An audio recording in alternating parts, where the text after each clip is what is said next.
Hola, bienvenidas y bienvenidos a Sumando Voces en Directo, un espacio para el análisis, el debate y la reflexión sobre asuntos de interés ciudadano desde el enfoque de los derechos humanos, la democracia y el desarrollo sostenible. Bolivia atraviesa una dura crisis político-social, pero esta es una fecha especial. El 27 de mayo de cada año se conmemora a las madres bolivianas, de inicio desde su sacrificio y el amor a sus hijos, pero hoy desde el reconocimiento del aporte que hacen al desarrollo económico, social y político de Bolivia desde las tareas del cuidado. En Bolivia hay madres que no solo crían a sus hijos, sino que también tienen que luchar contra calles inaccesibles, escuelas que excluyen, políticas públicas insuficientes y una sociedad que todavía mira la discapacidad con prejuicios. Hoy queremos hablar con ellas, pero no desde el espacio de la compasión, sino más bien desde los derechos humanos, la dignidad y, lo más importante, la capacidad de transformar la realidad. Para entrar en esta materia y antes de presentar a nuestras invitadas, queremos invitarles a ver el siguiente video. En Bolivia, miles de madres viven una maternidad distinta. Una maternidad atravesada por diagnósticos, terapias, discriminación, burocracia y también por amor, resistencia y lucha. Ser madre de un hijo con discapacidad no debería significar pelear todos los días contra un sistema que excluye, pero muchas veces así ocurre. Las barreras no son solo físicas, también están en las miradas, en los prejuicios, en las escuelas que no incluyen, en ciudades que no piensan en todos. Y sin embargo, estas madres no se rinden. Se organizan, aprenden, lideran, proponen cambios. No quieren compasión, quieren derechos.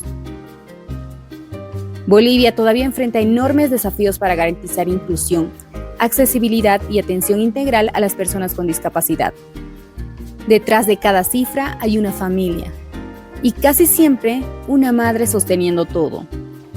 Este miércoles en Sumando Voces en Directo hablaremos de maternidad, discapacidad y derechos humanos. Porque incluir no es un favor, es una obligación.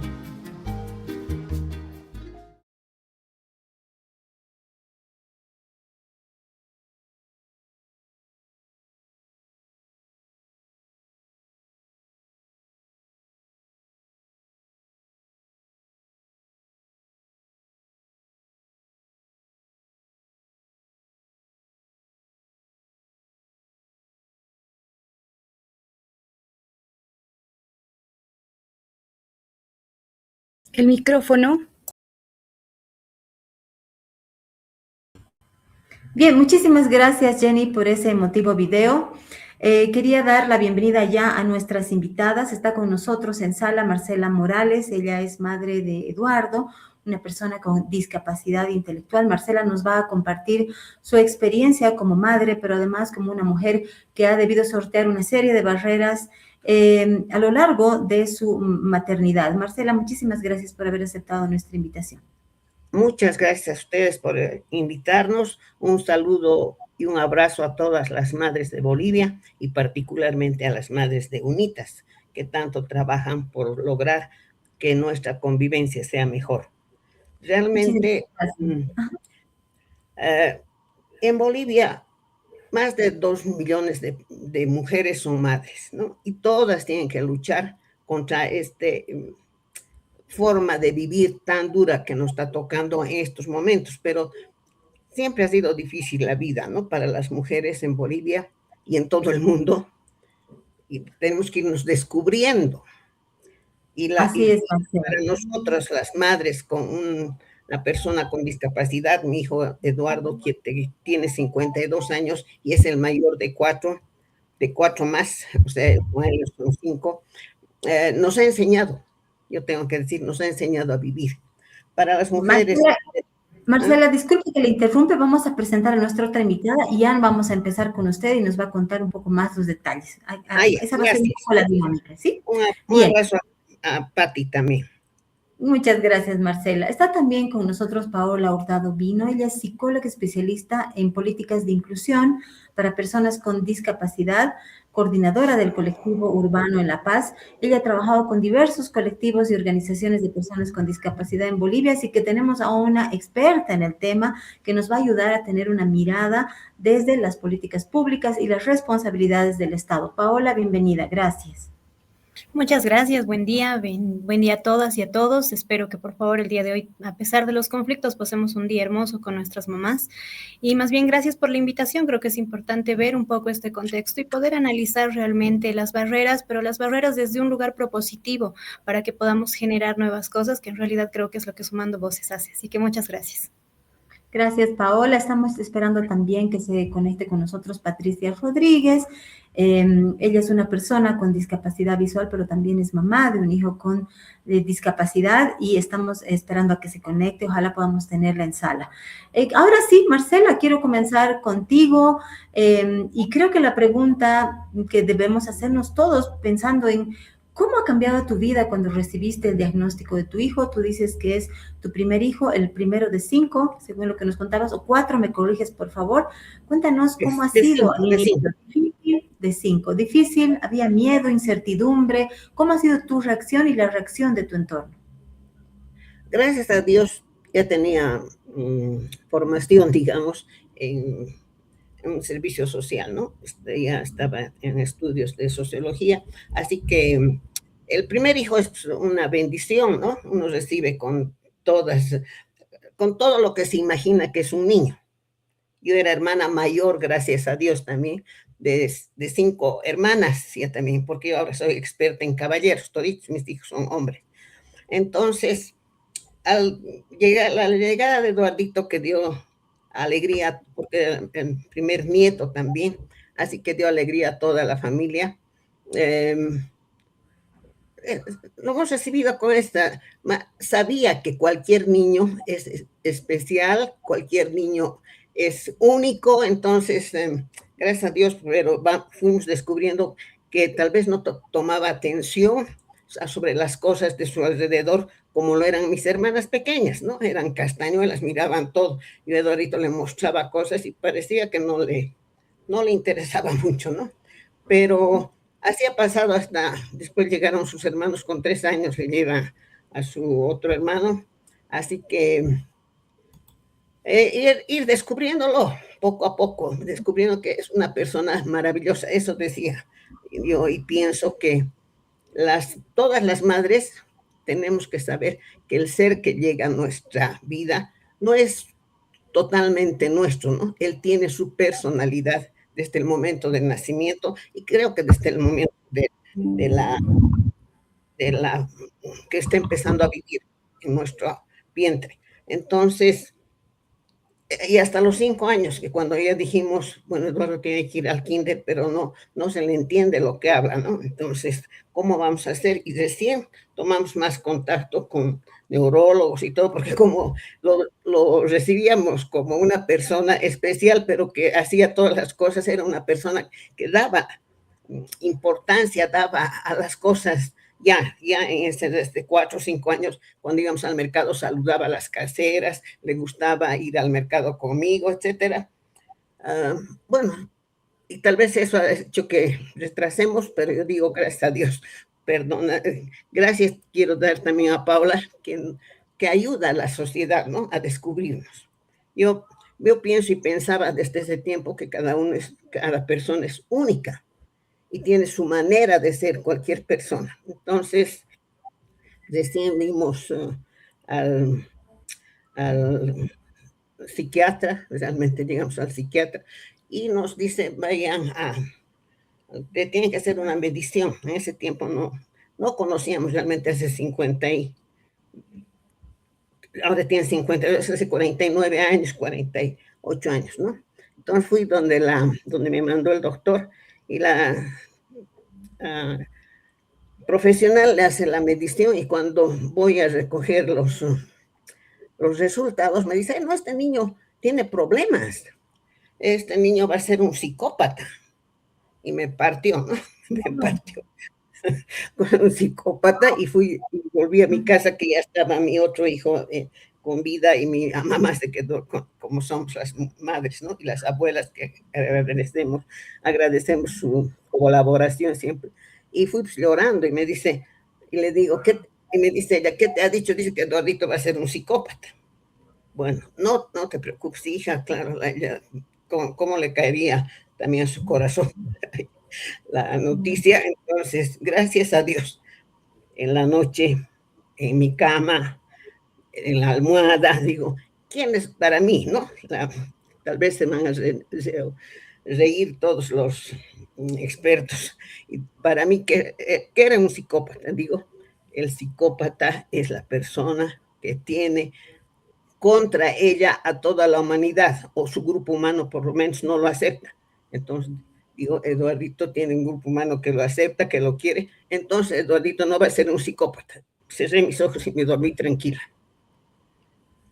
Realmente, eso me ha ayudado a seguir. Entonces hemos querido buscar espacios de escuela, ¿no? Para Eduardo, llegamos a salir de ahí en ese tiempo, y de ahí era, ¿no? El centro el Instituto de Desarrollo Infantil Nacional.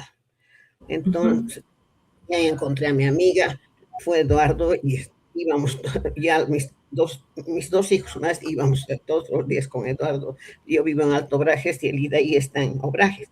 Íbamos y veníamos, y un día me dice la directora, que era mi amiga, Marcela, Eduardo tiene que quedarse a almorzar, porque yo lo recogía al almuerzo y nos veníamos para el almuerzo. Y me dice, tiene que quedarse a almorzar. Ya le digo, ¿y por qué? Porque tiene que aprender a comer, me dice. ¿Cómo? Le digo, en mi casa también comemos. ¿Cómo va a aprender a comer? Entonces, bueno, esas cosas que, digamos, me ha ayudado a reírme de la vida, ¿no? Porque como también comemos y usamos nomás. Eduardo es experto, no le gusta ensuciar sus manos, porque desde chiquito ha sabido manejar sus cubiertos, etcétera, ¿no?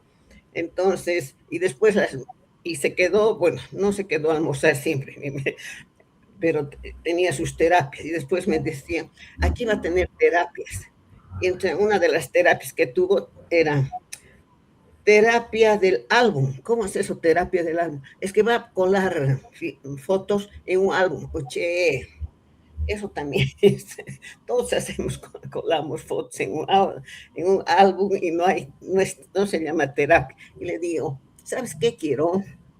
Un maestro que le enseñe a mi hijo, que le descubra, que le ayuda a descubrir la belleza del mundo, lo que nos rodea. Es el maestro que ayuda a los chicos a descubrir, porque ellos también tienen conocimiento desde que han nacido, van descubriendo.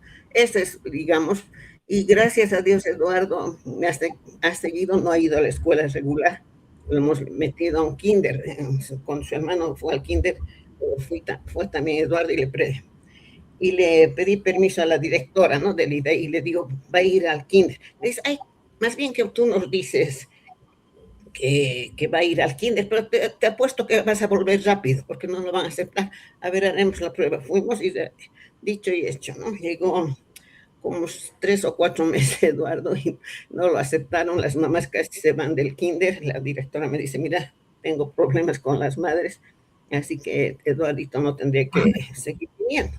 Se volvió al IDAI, y bueno, trabajamos, ya nos movimos también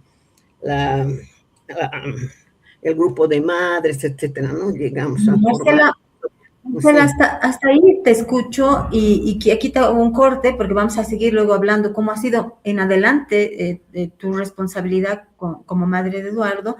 Y yo quisiera preguntarle, a propósito de lo que dices a Paola, lo siguiente. O sea, Marcela se topa con una médico que le dice, tu hijo va a ser psicópata, ¿no? Luego lo lleva a un instituto especializado donde ella sentía que limitaban más sus potencialidades que explotarlas, ¿no?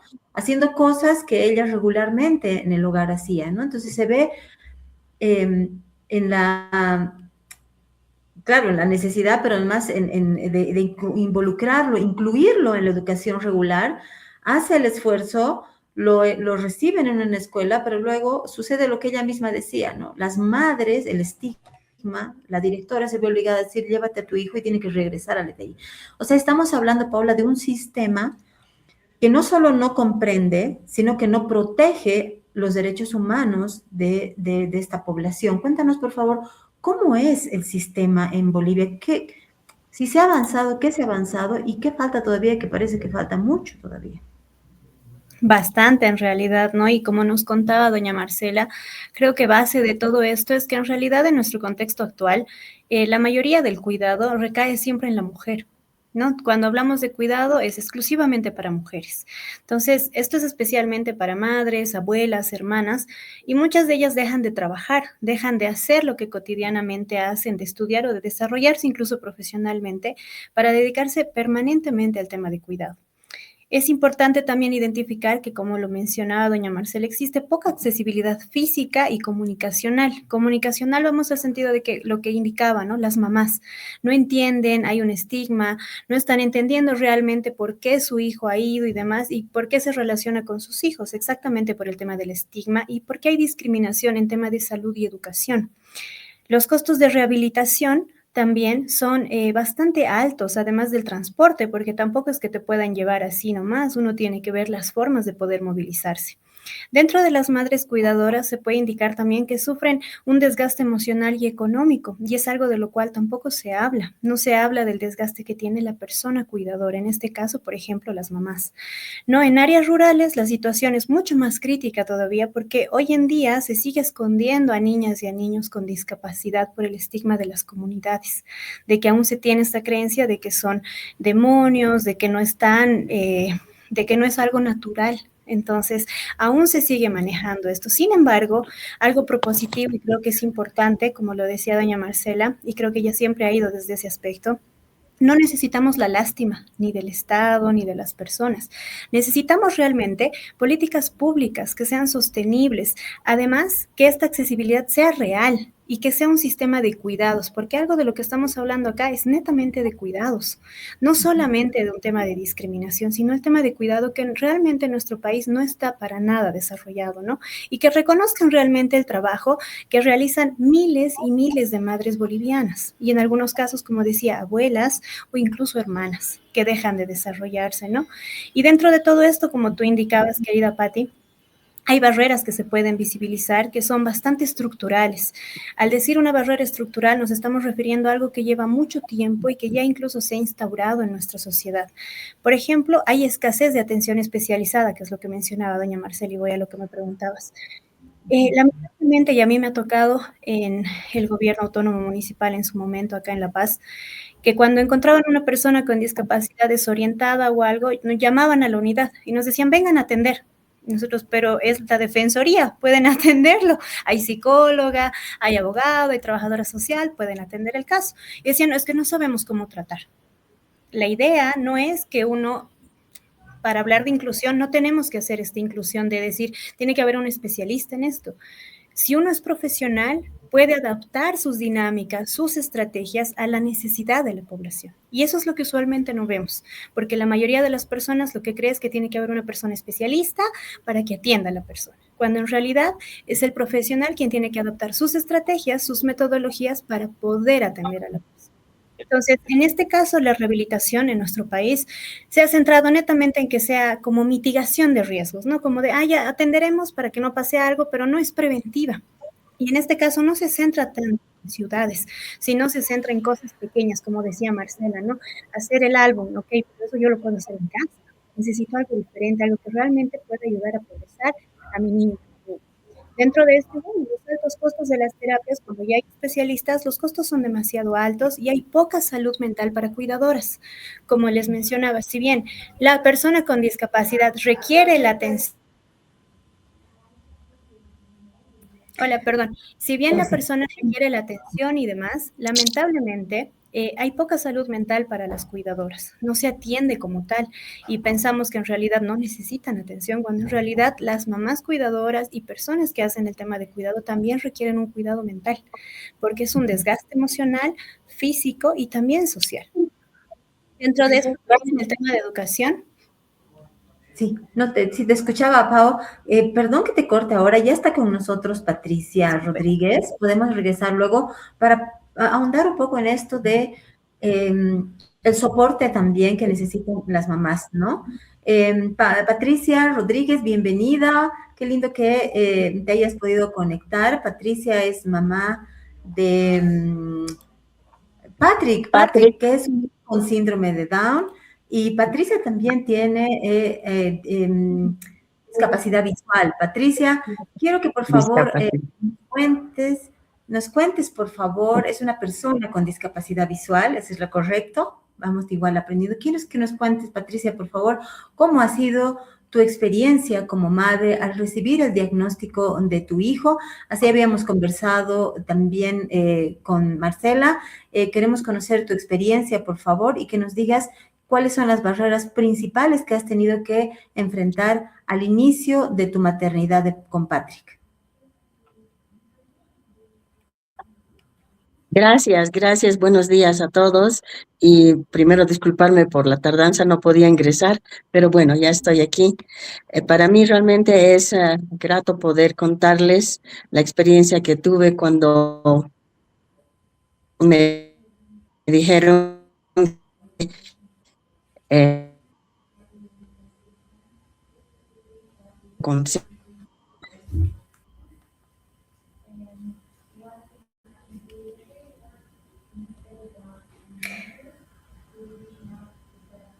al médico, le hicieron realmente la prueba de sangre y me dieron el resultado que tenía trisonomía 21, peor, ¿no?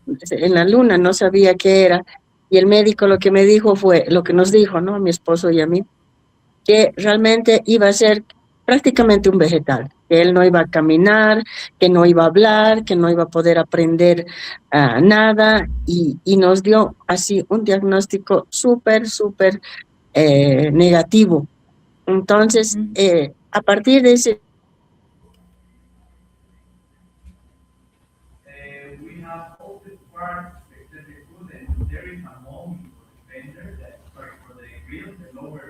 en el síndrome de Down hay, ¿no?, la posibilidad de atenderlos precozmente. Entonces, el Estado me dio la ayuda para que él pudiera tener una persona que le hacía las terapias de motricidad para que él vaya afirmando su musculatura, y así fue desde sus 7 meses prácticamente que él tuvo la asesoría de profesionales. Él caminó a los 3 años y él empezó a hablar ya a los 4, pero claro, no se le entendía, simplemente eran señas o algo así, ¿no? Y ya cuando tuvo 6 años y ya era tiempo de que ingrese a la escuela, pues lo llevé yo vivo aquí en Ciudad Satélite, en el Alto, lo llevé a un colegio particular, donde la profesora que le tocó realmente era una señora excelente, muy buena. Ella se interesó en Patrick, y ella lo tenía en el curso. Claro que era difícil a un principio porque él no atendía las clases, o sea, él se sentaba debajo del pupitre o se ponía a comer su merienda o se salía al patio y no obedecía. Fue difícil, fueron difíciles los primeros años de colegio, pero pese a eso, él aprendió a escribir y a leer. Ya cuando llegó al 5º de primaria, con la misma profesora que era realmente excelente con él, en el 5º de primaria, pues le cambiaron de profesora, ya no tenía la misma profesora, y esta profesora no quiso trabajar con mi hijo. Dijo, ¿se va él o me voy yo del colegio? Pese a que fuimos con personas del Ministerio de Educación, le pusimos una tutora para que vaya una vez por semana al colegio y todo, ella no quiso trabajar con mi hijo. Entonces fue ahí donde la profesora desde kinder, que era su profesora, me dijo, yo lo voy a tener otra vez. Ella volvía a primer curso. Yo lo voy a tener y le voy a dar la currículum de 5º. Tal vez ha sido un error eso, porque Patrick lo tomaba como si fuese un castigo. Él me decía, mamá, me voy a portar bien, quiero ir con mis compañeros. Pero como les digo, o sea, yo no tenía problemas ni con los niños ni con los padres. Claro, alguna vez algún padre decía, ¿no? Que mi hijo eh, tal vez era una enfermedad contagiosa, pero en lo general ha tenido muy buenos compañeros y muy buenas las mamás que han entendido la situación. Y bueno, Patrick estudió hasta octavo de primaria, donde ya se terminaba allí el colegio de aquí de satélite, ya no tenía más cursos, entonces solamente ha cursado hasta el octavo de primaria. Y bueno, actualmente él ya es todo un hombre, tiene 34 años, él es mi compañero, mi guía. Yo hace 20 años que ya he perdido la vista totalmente, pero pese a todo nos abastecemos entre los dos, nos cuidamos entre los dos. Y bueno, para mí ha sido duro luchar contra la sociedad, contra eh, las barreras que nos ponen, ¿no? Ya sea actitudinales y también arquitectónicas, pero hemos ido saliendo y gracias a Dios, gracias al esfuerzo de mucha gente, al Centro de Padres de Familia de Aigüiña, también él ha recibido apoyo. Actualmente él trabaja haciendo manillas, vende sus manillas y bueno, es una persona, se puede decir, independiente. Muchísimas gracias, Patricia, por compartir tu experiencia. Las escucho, las veo unas mujeres fuertes, resilientes, pero como mencionaba Paola, también deben haber momentos en que ustedes se han quebrado o que todavía se quiebran, porque ya la maternidad de por sí es difícil y es más complicada en este momento en que las mujeres hacemos doble labor y en que además queremos que todo salga perfecto y en que todo este bombardeo de información que nos llega a través de redes sociales nos hace creer que hay un ideal de ser madre y un ideal de ser hijo, ¿no?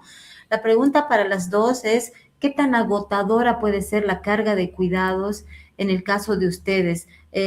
¿Cómo has lidiado con eso, Marcela? ¿Cuáles han sido tus peores momentos? ¿Cómo has logrado salir de eso? Porque como ya decía, te veo una mujer muy fuerte, muy resiliente, y tú eras precisamente quien me decía desde el inicio, o sea, no queremos participar en el programa desde la compasión, sino más bien desde la experiencia de una vida un poco más sanadora, ¿no?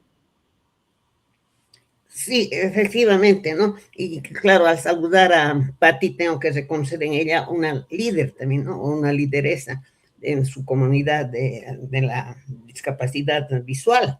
Entonces, realmente, bueno, como digo, cada uno es diferente y cada familia es diferente, ¿no? Gracias a Dios, también con Eduardo hemos tenido siempre la familia grande, ¿no?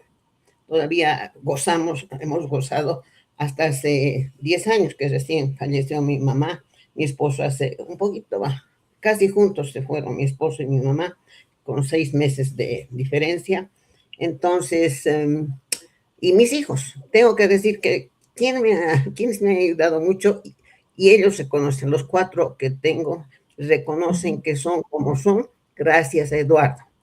Entonces, desde nuestra vivencia, Eduardo ha sido realmente una bendición. Algunos veces está él, porque siempre he estado también en la prensa, y cuando decía es una bendición tener un hijo etiquetado para mí con discapacidad, entonces me decía, ay, tanto vas a decir que es una bendición. Claro, es una bendición como cada uno de ustedes es, y cada uno de ustedes me hace renegar igual que me hace renegar Eduardo, ¿no? Entonces no son ni ángeles ni diablos, como ha dicho nuestra amiga Paula, ¿no? Entonces, sí, bueno, desde que él también fue a la escuela y luchaba por la escuela regular, aunque Eduardo, como le digo, solamente ha ido al kinder, pero él maneja perfectamente la computadora, está atento a la vivencia diaria de la comunidad, está atendiendo ahora, ¿no? ¿Quién ha dicho qué? ¿Qué dice, mami, esto han dicho, que no han dicho? Siempre me está avisando porque él todas las noches entra a la computadora, trabaja a su modo, conociendo qué dice el mundo. Entonces, eh, realmente, por eso decía, ¿no? Que algunas veces vemos a la madre y que hay madres muy sufridas, ¿no? Por la falta de apoyo económico particularmente y la visión que tiene la comunidad en general sobre la discapacidad, ¿no? Que me la ven como desgracia. Tenemos que reconocer que ven como una desgracia, ¿no? Cuando yo, en muchos casos me ha pasado que cuando estaba con un grupo de amigas o hablando sobre discapacidad y reía como río ahora, algunas personas han dicho, y esta tiene un hijo con discapacidad y es tan feliz. ¿Cómo puede ser feliz? ¿Cómo puede estar riendo con un hijo con discapacidad? O sea, siempre lo ven como tragedia. Y hasta Claro, nos ha por más pasado, sí, estigmas, ¿no? Los estigmas y los prejuicios, Marcela. sí, pues ese es el verdadero nombre, ¿no? Pero vemos este Goffman cómo es el estigma, ¿no? ¿A qué se refiere? Bueno, y no me gusta usar todas esas palabras, ¿no? Yo digo personas como todas, diferentes, ¿no? Entonces, ¿cómo? Y cuando estaba en el y de ahí también me decían, eres una madre admirable, digamos, ¿no? Y yo les decía, ya no quiero saber tanto cómo soy yo, quiero saber qué dice mi hijo de nosotras, de mi familia.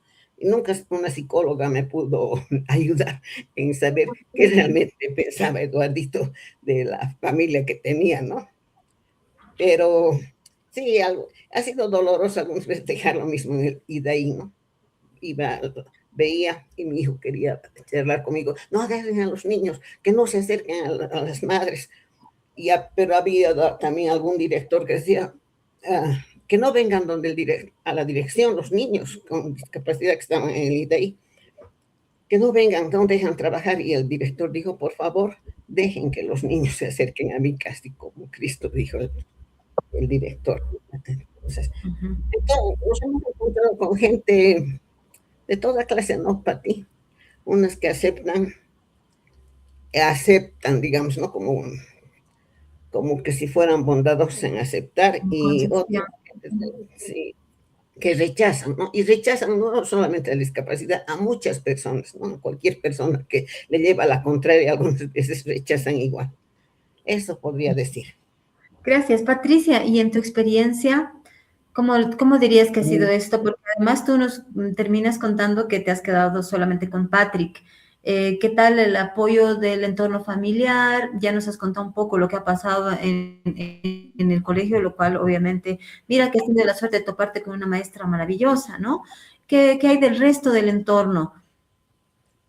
Bueno, la verdad es de que yo tengo otra hija mayor, que ella ya está casada, tiene familia, tengo 5 nietos. Y bueno, ella es un apoyo también para nosotros, ¿no? Ella le tiene mucha paciencia a su hermano, ella siempre es la que nos está guiando y nos está ayudando, ¿no? Patrick con el tiempo ha cambiado bastante porque, bueno, aparte del síndrome de Down, le ha venido el problema de la tiroides. Esto le ha cambiado muchísimo el carácter.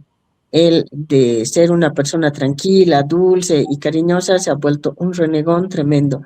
Entonces, tiene un carácter que hay que también ir sobrellevando, ¿no? Ahora, en cuanto al entorno de la comunidad, se puede decir, es como dice Marcela, ¿no? Hay gente buena que sí te acepta de corazón, como ya vemos también que hay gente que no lo acepta o que le habla solamente por compromiso y le contestan por compromiso. Él sí es amigable, le encanta charlar, le encanta hablar, pero a veces la gente como que no le entiende o se hacen los que no le entienden y le dejan así con la palabra, se puede decir en la boca. Pero hay de todo, ¿no? Como les digo, hay de todo. Realmente en este mundo siempre hay ángeles que nos vienen y nos socorren. Él, como les dije, ha tenido la oportunidad de estar en Aigüiña, estuvo en Best Buddies, ese grupo de jóvenes donde tenían un amigo universitario que los sacaba de paseo y todo. Entonces él también se ha relacionado con chicos de su edad, normales se puede decir, y con chicos también como él, con otras discapacidades. Perdón, pero no puedo desactivar mi talbac. Entonces, hay de todo, realmente es duro, es difícil. No les puedo decir que todo es una taza de leche, porque sería yo una super mujer, ¿no? Y no es así. Es muy duro, peor en mi condición, el tener que trabajar, el tener que valerme, hacer lo que pueda para poder tener un ingreso extra, ¿no? Es difícil, porque antes yo vendía tarjetas, hacía tarjetas para la Navidad y desde la pandemia se cortó ya ese mi trabajo y para mí ha sido realmente bien duro porque desde la pandemia que ya no se puede ingresar a las oficinas como antes, entonces ya no tengo que vender, entonces hago diferentes cosas y por eso es que él también, Patrick, me ayuda, por lo menos para sus cosas, ¿no? Él hace sus manilitas y vende y demás, entonces así nos pasamos eh, eh, entre nosotros y bueno, seguir adelante con fe y con la bendición de Dios simplemente. Así es, Patricia. Antes de pasar con Paola, quiero mostrarles un video que nos va a ayudar a compartir nuestra colega Jenny Escalante. Jenny, por favor, vamos con el video y retornamos con nuestras invitadas.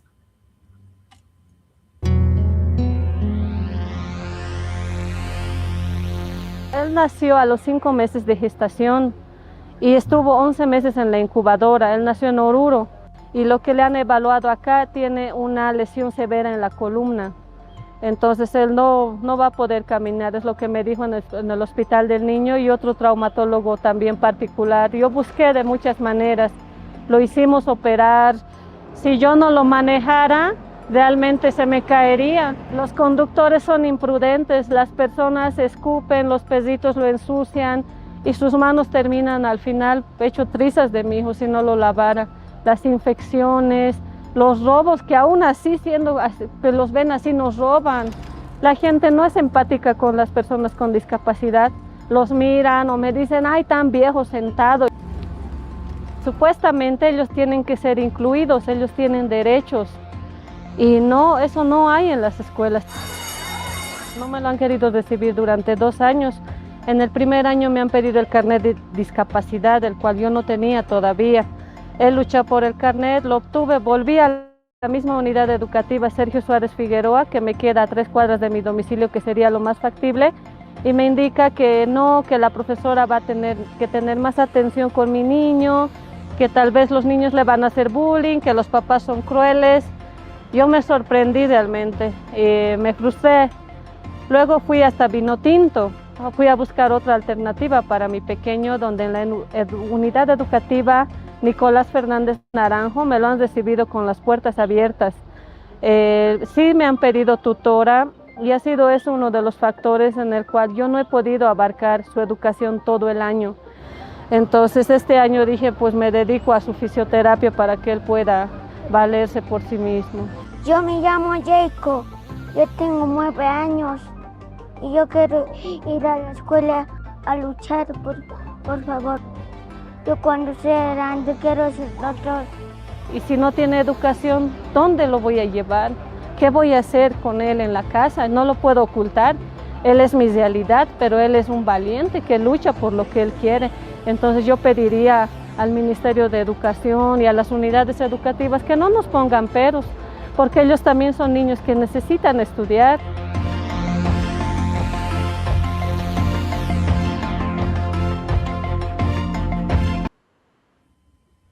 Paola, lo que acabamos de ver es la cruda realidad.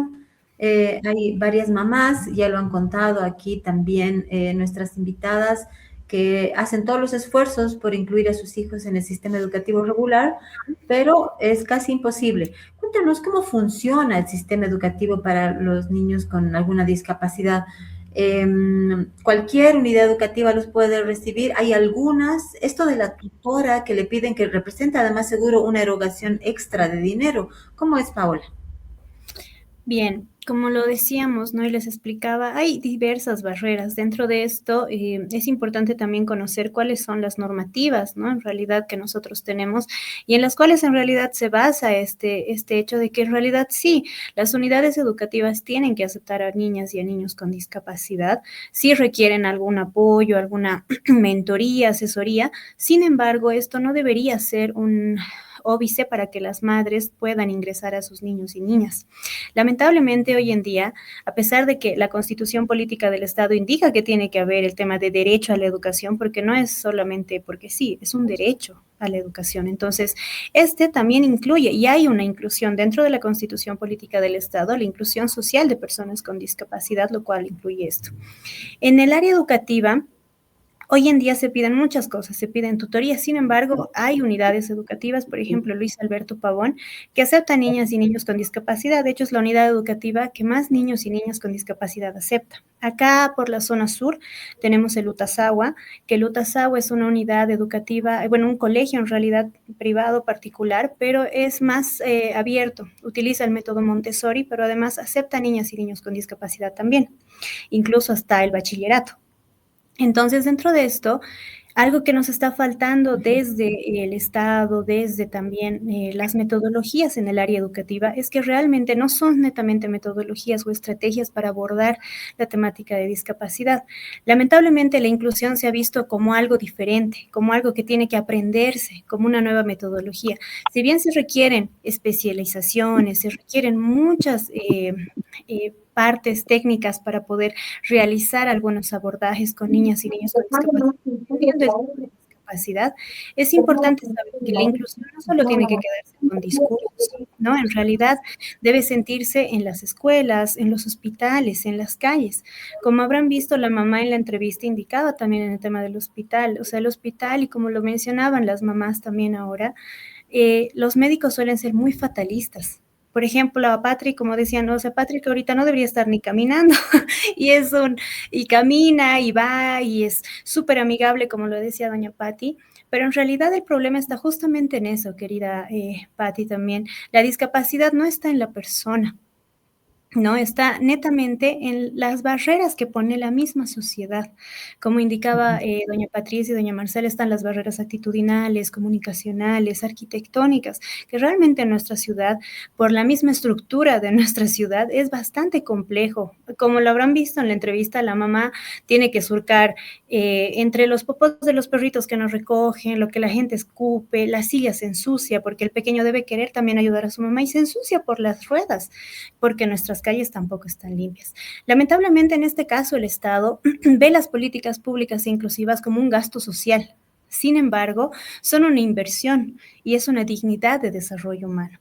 Hoy en día pueden crearse muchísimas cosas. ¿Y por qué hoy dentro de este tema del cuidado? Porque en realidad nuestro país no cuenta con un sistema, no cuenta con números, no cuenta con absolutamente datos realmente verificados, aunque hay instituciones como UNICEF que tratan de ver esto.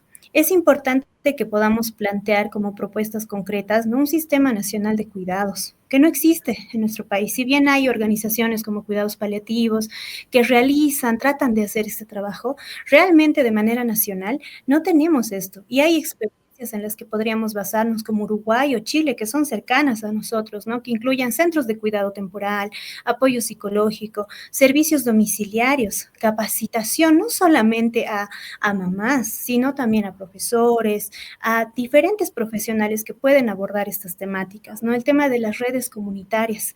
Hoy en día que está tanto el tema de, la inteligencia artificial, pero también el tema de las redes, de la comunicación y que hoy en día la comunicación vuela en un instante, es importante también contar con redes comunitarias de apoyo. Y dentro de esto está esta corresponsabilidad estatal. En este caso, ONU Mujeres y otros organismos siempre han impulsado políticas de cuidado como prioridad regional. Y es por eso en realidad que tenemos algunas consultorías, algunos trabajos que brindan estas organizaciones para el tema de cuidado, para el impulso de mujeres cuidadoras también, pero que lamentablemente en nuestro país no se observa tanto desde esa perspectiva porque muchas veces seguimos con esta alusión de que es importante ver algo estructural, de ver un edificio, de ver algo construido que implica que ese es el desarrollo y no potenciamos el desarrollo humano. Gracias, Paola. A propósito de lo que dices de estas redes de cuidado y de estas tejidos que se van conformando. Quería preguntarle a Marcela y a Patricia, ¿qué capacidades han desarrollado ellas como madres cuidadoras para convertirse en lideresas y además defensoras de derechos? Porque eso es lo que son. Podemos comenzar con Marcela y luego pasamos con Patricia la misma pregunta, por favor. Tu micrófono, Marcela, y vamos. Casi bendecida, ¿no? Porque antes de casarme yo estaba escuchando, me interesaba mucho la formación social, ¿no? De la comunidad. Entonces estaba escuchando esas charlas, pero hace 52 años realmente no se incluía la discapacidad, ¿no? La sociedad, el pacto social, etcétera, etcétera, pero no la discapacidad como estudio. Recién, más o menos a los años 70, empiezan las mismas personas con discapacidad a luchar por sus derechos. Y esto, al tratar de luchar contra la estigmatización, ¿no? Es decir, son diferentes. Lo que en Bolivia realmente necesitamos y hemos trabajado mucho también es que la escuela mejore. Pero la escuela no mejora si no se mejora la forma que se enseña a los maestros. Eso es nuestro principal, y nosotros como CEINDES trabajamos también dentro de la campaña boliviana por el derecho a la educación desde hace muchos años, ¿no? Luchando justamente, la palabra lucha no me gusta mucho, pero más bien construyendo, tratando de construir, ¿no? Tratando de construir un espacio donde los niños y las niñas con discapacidad puedan estudiar. Tenemos muchos ejemplos de lo que ha contado Patti, ¿no? Que los niños quieren estar con sus compañeros cuando entran a una escuela, entre comillas, normal, ¿no? A la educación regular, entonces quieren seguir con sus compañeros. Y ese espacio es que se tiene que lograr. Y a nivel internacional hay buenos estudios que muestran que el aporte de los niños con discapacidad a su aula es realmente maravilloso, ¿no? Los otros niños aprenden de esta realidad y también van notando que el esfuerzo del niño con discapacidad les motiva a esforzarse a ellos también. Muchos estudios dicen que los colegios donde hay un niño, el aula donde hay un niño con discapacidad, tiene mejores rendimientos, ¿no? En las evaluaciones que se hacen. En Bolivia no tenemos evaluaciones, realmente recién vamos a hacer, creo, las evaluaciones PISA, etcétera, ¿no? Entonces, realmente es mucho que trabajar todavía en Bolivia, pero también tenemos que reconocer el esfuerzo de las mismas personas con discapacidad, ¿no? Cada vez más hay, digamos, la palabra de las mujeres y de los hombres con discapacidad que están luchando por lograr una vida más pacífica realmente. Y la paz no se consigue si no hay justicia y solidaridad, ¿no? Entonces, esas cosas tenemos que construir. Realmente la forma que nos ve todavía la academia realmente a las personas y más con discapacidad sigue siendo lastimero. Claro que faltan políticas públicas, ¿no? Para atender a esa madre que tiene que cargar al niño, que tiene que estar luchando por que el niño pueda salir tranquilo a la calle, que no le moleste ni la gente, ni lo mire feo, etcétera. Hay políticas públicas, no hay en Bolivia políticas públicas reales que ayuden a que los derechos de las personas de las madres y de los niños, de las personas con discapacidad, no sean vulnerados, ¿no? El asunto del trabajo, los adultos con discapacidad y las adultas con discapacidad, no es uno de los grandes problemas. El trabajo, no hay todavía conciencia. Y además, no hay conciencia porque no están preparados ni siquiera para trabajar. Muy raro. Hay bastantes abogados, etcétera, que son personas con discapacidad. Y también han estado en la política, ¿no? Entre 2010 y 2015, Lina Aguirre ha sido senadora por Tarija y ahora en esta gestión, una persona, Aida Luz Luchani, Lurichi, ha sido posicionada como diputada suplente por el departamento de Pando. Entonces, hay estos ejemplos, pero pues son lunares, ¿no? Porque no se podía En todo veces, caso, ¿Mm? en todo caso, Marcela, tiene mucho que ver con lo que estamos hablando desde el inicio, ¿no? Oportunidades que tienen que darse desde las instituciones públicas que son responsables de las políticas públicas. Y quería transmitirle la misma pregunta a Patricia. Patricia, además de todo lo que ya haces como madre, ¿participas en algún colectivo? ¿Has formado algún tipo de tejido para hacer lo que decía Marcela, ir construyendo de a poco un cambio para una inclusión verdadera? Patricia, ¿Escuchan? ahora sí. Sí, ya, bueno, la verdad es de que yo siempre he sido muy defensora de los derechos humanos y ya desde hace años, no sé, creo que 15 años ya soy parte del Consejo Ciudadano de Personas con Discapacidad, precisamente representando a el colectivo de mi hijo, ¿no? A las personas con síndrome de Down. Y aparte también soy dirigente en la Asociación de la Ceguera. ¿Por qué? Porque realmente veo que hay muchas incoherencias en cuanto a la ley, en cuanto a nuestros derechos. Siempre se están vulnerando, se habla tanto de los derechos de las personas con discapacidad, como decía Marcela, de unos 10 años para acá recién se han empezado a notar las personas con discapacidad, se han hecho las luchas, se ha logrado el bono, se ha logrado muchas cosas, pero aún nos falta tanto, nos falta educación, nos falta centros de rehabilitación para las personas que realmente necesitan, o incluso centros donde quede un niño que por desgracia quede huérfano.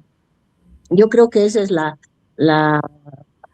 pena o la incertidumbre que tenemos nosotras como mamás. Yo digo, cuando yo no esté, ¿qué va a ser de mi hijo? ¿Dónde va a ir? ¿Cómo va a ser? Porque si bien tiene a su hermana, pero tampoco es ella la responsable para tener que lidiar con él más, ¿no? Entonces, tendríamos que ver ese tipo de políticas y luchar con la sociedad y con el gobierno para incluirnos más, para que en las leyes realmente se piense, en todas las leyes que se hacen, se piense en la discapacidad, se piense en nosotros como personas también del pueblo que necesitamos, que somos gente más vulnerable, pero que tenemos la capacidad de rehabilitarnos, de pensar y de hacer, de tener un cargo público, de tener un cargo político, ¿por qué no?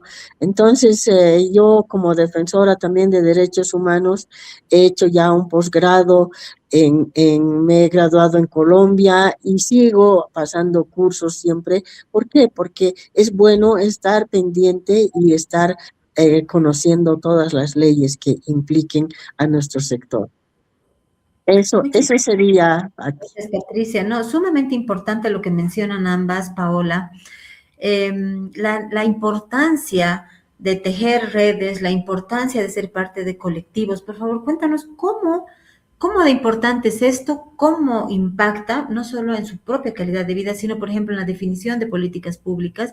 Y me gustaría saber si alguna vez todos estos movimientos han tenido eco en el ámbito público y si hay alguna institución, por ejemplo, como la alcaldía o la gobernación en Bolivia, que sea un ejemplo de destacar de trabajo conjunto entre estas organizaciones, tejidos vivos, digamos, de la sociedad y la administración pública.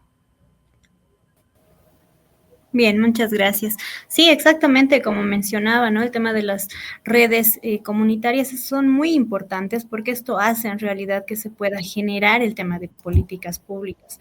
Cuando nosotros, y como lo decían, hablamos de la generación de políticas públicas, sobre todo para personas con discapacidad, estas tienen que construirse escuchando realmente las propias necesidades de las personas con discapacidad, de sus familias, pero también de las organizaciones. Esto en realidad se hace para que podamos lograr un cambio realmente sostenible. Y esto tiene que ser importante porque el Estado tiene que ser parte, los municipios, la sociedad civil y también la cooperación internacional. Dentro de esto es importante también fundamental fortalecer que la educación inclusiva genera oportunidades de empleo y esto garantiza espacios realmente accesibles para las personas con discapacidad y no solamente para personas con discapacidad, sino para todas y todos. Esto indica que es importante porque la inclusión debe quedarse no solamente en las leyes, porque como les decía, no hay la 977, hay la 223, hay muchas leyes en realidad en las que nosotros podemos basarnos y decir que se deberían respetar los derechos y demás. Sin embargo, no se hacen efectivas. Las leyes son muy lindas, pero en realidad no se sienten en la vida diaria de las personas con discapacidad ni de sus familiares. Dentro de esto es importante que nosotros podamos reconocer que dentro del colectivo, por ejemplo, nosotros trabajamos con el colectivo urbano La Paz y te mencionaba Luis Alberto Pavón y el colegio Utazagua, porque en realidad nosotros apoyamos desde la valoración de diagnósticos de unidades educativas inclusivas. En este caso tenemos, como decía Luis Alberto Pavón, que está ubicada en el centro arriba, y que esta unidad ha sido calificada como una unidad inclusiva piloto. La idea de poder hacer estos diagnósticos es que en realidad nosotros realizamos estos diagnósticos para generar una guía de educación inclusiva para las unidades educativas. La idea de esto es poder generar esta guía para poder llevarla al Estado e indicarles cómo realmente pueden generarse estos espacios de educación para niñas y niños con discapacidad que requieren. Como decía Marcela, como decía Patricia, es importante que se pueda generar estos espacios porque son personas también que se preparan, que investigan desde sus formas. Son distintas formas de aprendizaje y eso se lo puede ver, como mencionaba Patti. Hay muchos diplomados, posgrados interesantes en temas de discapacidad. Nosotros como Bolivia estamos todavía retrasados en ese tema. Si bien estamos intentando ir a la vanguardia de cómo están los demás países, es importante reconocer que sí nos falta eso, pero también es importante reconocer que hay poblaciones como las asociaciones de personas con discapacidad, así como colectivos que tratamos de generar estas instancias para que el Estado realmente reconozca que no solamente es un gasto social, sino que es una inversión para el futuro, en realidad, de todas y todos, en realidad. Esto no solamente es para personas con discapacidad, y es importante eso en el tema de la inclusión. Tienen que incluirnos no porque tengan que hacerlo y sea un deber, sino porque en realidad también somos parte, como decían, de este pueblo, y también tenemos derechos. Paola, me corrige si estoy equivocada. Tengo la sensación que desde el Estado no hay un compromiso al 100%. Bueno, no solo porque no faltan, o faltan más bien las o los especialistas en el ámbito, sino que porque, por ejemplo, ocuparse de ciertas políticas públicas demanda inversión de dinero y en este momento además estamos en crisis en los municipios, ¿no?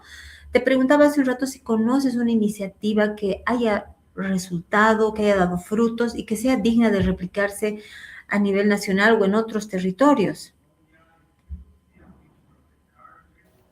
Bien, como políticas públicas, en realidad, nosotros, una de la política, tal vez por el tema de la normativa, ha sido el tema del bono, ¿no? Como decían, el bono sí se ha podido lograr a base de mucha lucha, como decía Marcela. En realidad la palabra lucha es un poco complicada en estos contextos, pero muchas veces no se visibiliza así, ¿no? Antes el bono era 1,000 bolivianos anuales y luego se ha tratado a 250 por mes.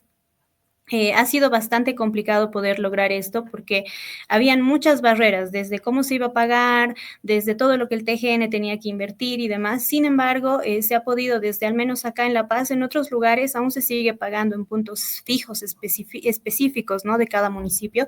Sin embargo, acá en La Paz, en su momento, logramos tener un sistema totalmente operativo, tanto para un pago a domicilio como un pago en banco. ¿no? Actualmente se paga en el Banco Unión este bono a personas con discapacidad acá en La Paz. En otros lugares se ha tratado de implementar, pero realmente requiere de todo un sistema de elaboración, no solamente que trabajen ingenieros en sistemas, sino también que esté la parte social a la hora de elaborar estos sistemas. Y eso ha sido algo muy interesante que pudimos hacer acá en el municipio de La Paz. Lamentablemente ahora tiene deficiencias, claro, por los cambios también de gobierno que existen y que es nuevamente explicar a la gente que ingresa, decirles esto se hace así, de esta manera, y eso siempre va a ser un óbice, ¿no? En el tema, en el sector público. Sin embargo, ha sido una de las estrategias que mejor se ha podido elaborar justamente para la comodidad de las y de las personas con discapacidad, sobre todo, y sus familias. En este caso, esa es una de las políticas públicas. Sin embargo, hay bastantes proyectos que se pueden elaborar, Patti, y eso es importante porque muchas veces piensan que es, como decía, un gasto. Sin embargo, desde un área municipal, desde la gobernación, podrían generarse centros de respiro familiar, ¿no? Centros, escuelas para familias cuidadoras. Estos centros de respiro familiar pueden ser espacios donde las mamás puedan descansar, trabajar, realizar trámites, porque incluso con todo y todo lo que tiene que realizar una madre, una cuidadora, un cuidador, es difícil incluso hacer trámites que uno los necesita hacer, recibir un apoyo psicológico, una orientación legal, porque en muchos casos esos son óbices que en realidad impiden que las personas puedan realizar sus actividades diarias. Escuelas para familias cuidadoras, que son como capacitaciones en temas de autocuidado, porque algo que nos olvidamos como cuidadores es el autocuidado. No nos cuidamos y realmente necesitamos hacerlo. Derechos, tema de estimulación con los niños y no solamente con los niños, con adultos mayores también, porque no tenemos que olvidar, si bien en la normativa una persona con discapacidad a la hora de ser adulto mayor ya no tiene la discapacidad, sino pasa a ser adulto mayor, igual tenemos que ver que todas y todos vamos a llegar a ser adultos mayores. Y esto también es una estimulación para llegar a esta etapa de una manera más tranquila, más amigable físicamente y emocionalmente, ¿no? Y también el tema de herramientas digitales. Hoy en día, con la inteligencia artificial se pueden hacer muchísimas cosas que pueden ayudar a nuestras niñas y niños con discapacidad y a las familias también. Lamentablemente no existe una red, como decía, nacional de madres cuidadoras, y lo pongo como madres cuidadoras porque, como indicaba, lamentablemente el tema del cuidado en nuestro país no está totalmente estructurado. Hay organizaciones que intentan verlo, sin embargo, no está estructurado totalmente a nivel estatal. Entonces, esto implica un apoyo mutuo, es hacer incidencia política. No solo se trata de cuidado, de autocuidado, sino también de hacer una incidencia política desde el rol de un cuidador, desde cómo el cuidador, cuidadora puede generar políticas públicas, como indicaba, que son de gran ayuda, no solamente para personas con discapacidad, sino para todas y todos. Y esto implica el tema de la formación. Y voy un poco a lo que decía Marcela. No podemos cambiar la educación si no cambiamos cómo se forman los maestros. Los maestros consideran, y cuando nosotros hicimos el diagnóstico, te comparto los diagnósticos que hemos hecho, encontramos justamente maestros como los que encontró Patti en su momento, que quieren hacer lo que tratan de ver sus metodologías, de adaptar y demás, y es una voluntad social.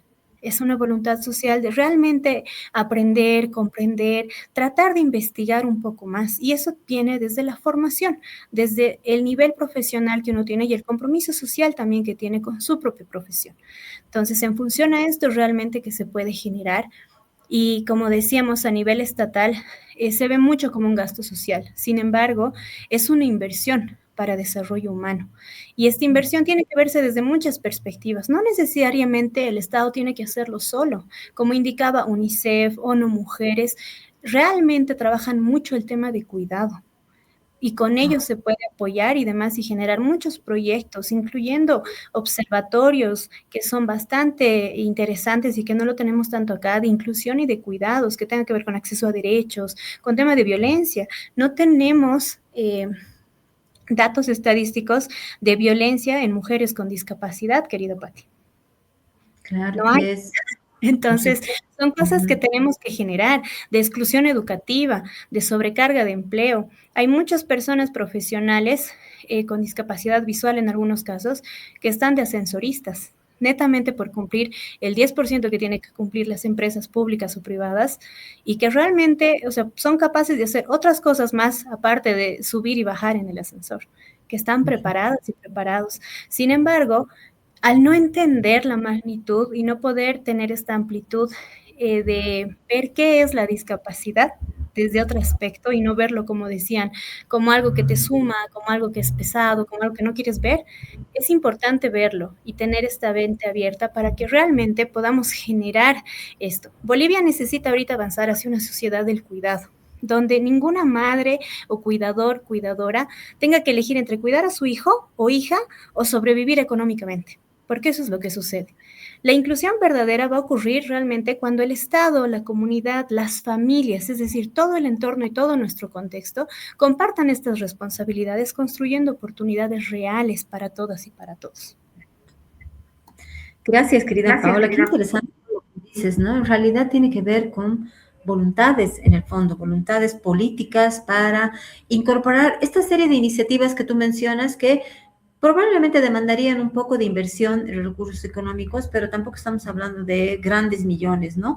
Lo importante, pero aquí es la sostenibilidad y lo que nosotros vemos es que con cambios de gobierno cambian el personal y echan por el suelo todos los proyectos. Entonces, obviamente, estas tienen que ser políticas públicas y cuando son concebidas de esas maneras, pues no tendrían por qué ser eliminadas, ¿no?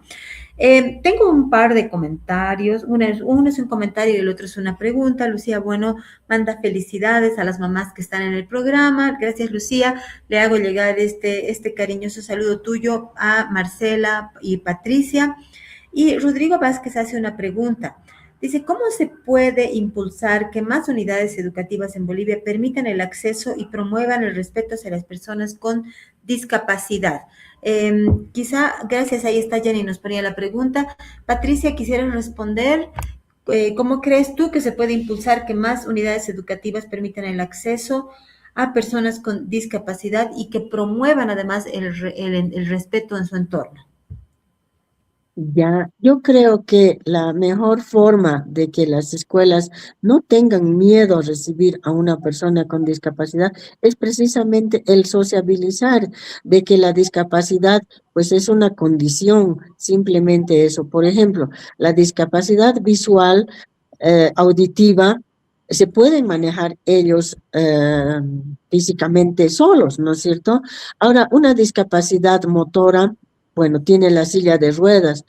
Hablamos un poquito más, tal vez, de sociabilizar con la discapacidad intelectual, porque muchas de las personas piensan que las personas con un problema intelectual, síndrome de Down, autismo o retraso, parálisis mental, pues realmente no se los puede controlar. Y no es así. La verdad que estos niños sí necesitan un poco más de atención, pero ellos aprenden, ellos pueden desenvolverse. Entonces, eso es lo que, como decía Marcela, preparar a los profesores. Debería haber ya en la currículum de la normal una clase especial para que los profesores puedan aprender el sistema braille, aprender que la señalética, el lenguaje de señas, que puedan aprender qué es el síndrome de Down, qué es el autismo, qué es una parálisis cerebral, no, cosas así que realmente ellos no tengan ese temor a cómo van a trabajar con una persona con discapacidad.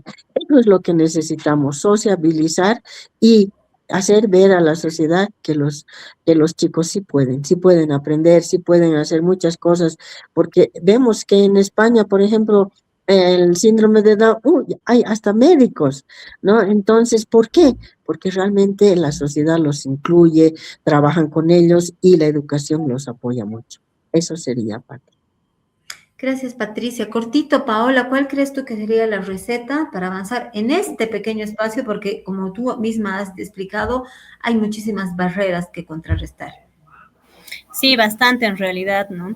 Creo que es importante, como te mencionaba, lo que estamos haciendo como colectivo acá en La Paz, de hacer estos diagnósticos, porque en realidad la idea de hacer estos diagnósticos en las unidades educativas nos va a dejar una guía y que esta guía va a ser como un punto de partida local para promover a nivel nacional en realidad más unidades educativas inclusivas y que realmente permitan el acceso, ¿no? ¿Esto qué quiere decir? La participación, el aprendizaje de niñas, niños y adolescentes con discapacidad sobre todo. Actualmente existen todavía muchas barreras y en algunos casos hay una falta de una normativa más clara. Y algo bien importante que tenemos que ver hoy día es que se está reformando esto. Al tener esta reforma educativa, creo que lo más importante va a ser que garantice realmente una inclusión real con una formación docente, que existe el tema de la accesibilidad y materiales adecuados, ¿no? Y el apoyo a las familias, que son importantes. La inclusión no debe depender solamente de una voluntad de una escuela o de un cuidador o tutor, sino que tiene que convertirse en una responsabilidad compartida que sea sostenida por toda la sociedad. Entonces es importante, como decía esta guía, que nosotros vamos a generar, que espero podamos tenerla muy pronto, para poder generar también esto en la reforma que se está haciendo en tema de educación y que se está viendo ahora, ¿no? Sobre todo. Nos va a encantar conocer la guía, ojalá podamos tener la primicia, Paola, para socializarla desde Sumando Voces, pero además desde Sumando Voces en directo nuevamente con las protagonistas, los protagonistas de esta construcción acá en el programa. Ya ha llegado el momento de la despedida. Quiero agradecer muchísimo a nuestras invitadas, Patricia, Marcela y Paola.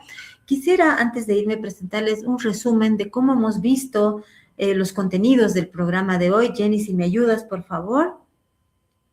Bueno, la verdad es que tenemos en Bolivia, y bien lo ha explicado Paola, no hay una estadística clara que nos acerque a poder dimensionar la problemática, pero más o menos, o en promedio, la prevalencia de la población que ha declarado presentar alguna dificultad permanente significativa, hablando de discapacidad, llega al 5,7% del total. Esto más o menos representa 588.231 personas en Bolivia, según los resultados del censo 2024. Como 345.000 son mujeres y 242.000 son varones. Los dominios evaluados, es decir, las afectaciones, digamos, o la discapacidad más recurrente: visión, audición, movilidad física y funciones cognitivas y de comunicación. ¿Qué hemos visto y hemos podido aprender hoy en el programa? La siguiente diapositiva, Jenny, por favor. Bien, lo que creo que nos queda claro a todos es que maternar en contextos de exclusión significa que las madres tengan que asumir casi toda la carga de cuidados. Muchas de ellas se ven obligadas a abandonar su trabajo, sus estudios, sus proyectos personales. Hay falta de servicios públicos. Y esto aumenta obviamente el desgaste emocional y económico, ¿no? No hemos entrado en detalles de eso, pero nos contaba al inicio Marcela la cantidad de estudios que tuvo que hacerle a Eduardo, por ejemplo, pero además cómo persisten los estigmas sobre la discapacidad y la crianza, ¿no? Todas estas barreras a las que se han enfrentado. La siguiente, Jenny. Y precisamente estas barreras, ¿cuáles son?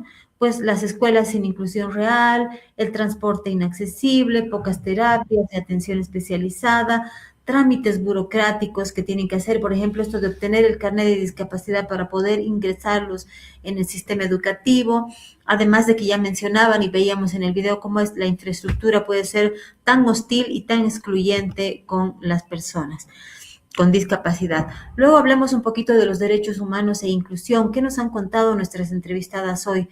Que la necesidad que hay, en realidad, el ejercicio pleno del derecho a la educación inclusiva, la salud integral, la accesibilidad, la participación social, que es sumamente importante y que podría coronarse en esto que decían, ¿no? La profesionalización de las personas con discapacidad, que lo que necesitan es espacios y oportunidades, el llegar a tener una vida independiente y esto de no ser discriminados en todos los espacios. Las familias, también decíamos, las familias cuidadoras requieren atención y protección y apoyo. Me gustó mucho lo que mencionaba Paola, en sentido de ojalá se pudieran crear centros de respiro familiar, escuelas para familias cuidadoras, porque ahí seguramente haríamos un mayor cambio. Luego está el hecho de que nos hemos encontrado hoy en el programa, y seguro que no son las únicas, pero madres lideresas y que son agentes de cambio, que conforman colectivos, redes, tejidos, consejos que están luchando para cambiar esta realidad. impulsan estas redes de apoyo, defienden derechos. Estas son verdaderas defensoras de derechos humanos, capacitan a otras familias, las asesoran, inciden en políticas públicas. Por ejemplo, qué maravilloso el ejemplo que nos cuenta Paula de que en La Paz se ha logrado hacer el pago del bono a través del banco de manera directa para evitar trasladar a las personas a cobrar el bono a los bancos, ¿no? Y cómo de a poco también este esfuerzo que ellas hacen transforman los prejuicios sociales. Pero todavía faltan cosas y lo que falta en Bolivia claramente son políticas públicas integrales, cuidados accesibles, educación inclusiva real, más apoyo psicológico, económico, terapias, la necesidad, la urgencia de que el Estado se haga corresponsable de estas políticas públicas. Y no hablamos solo del gobierno central, y eso es muy importante aclarar, las gobernaciones, los municipios tienen responsabilidades asignadas por ley, por lo tanto, más bien es en estos espacios territoriales donde comienzan las responsabilidades del Estado y la necesidad de escuchar también a las propias familias. Gracias, Jenny, por presentarnos este resumen que hemos elaborado para nuestra audiencia. Quiero dar las gracias. Gracias, Patricia, gracias, Paola, y gracias a Marcela, que ha tenido en los últimos minutos problemas de conexión, por eso ya no está en pantalla, por su tiempo, por contarnos su experiencia, por contarnos lo que es ser madre desde los espacios donde no hay inclusión para los hijos. Vamos a esperar poder contar con ustedes en un próximo programa. Y finalmente, antes de irnos, yo quiero compartir con ustedes nuestro editorial. Al inicio del programa les decía que estamos pasando momentos muy difíciles en Bolivia. La semana pasada hemos hablado acerca de la protesta, el derecho legítimo e inalienable que hay en Bolivia, del derecho a la protesta, pero también del derecho que tiene la ciudadanía a ejercer otros derechos fundamentales que están siendo vulnerados en el contexto de los conflictos sociales en Bolivia.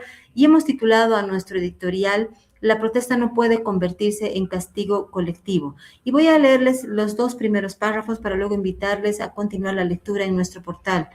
El derecho a la protesta es inalienable y constituye una de las expresiones más importantes de la democracia, pero cuando ese mecanismo termina vulnerando otros derechos fundamentales, el debate deja de ser político y se convierte en una cuestión de límites constitucionales y de humanidad básica.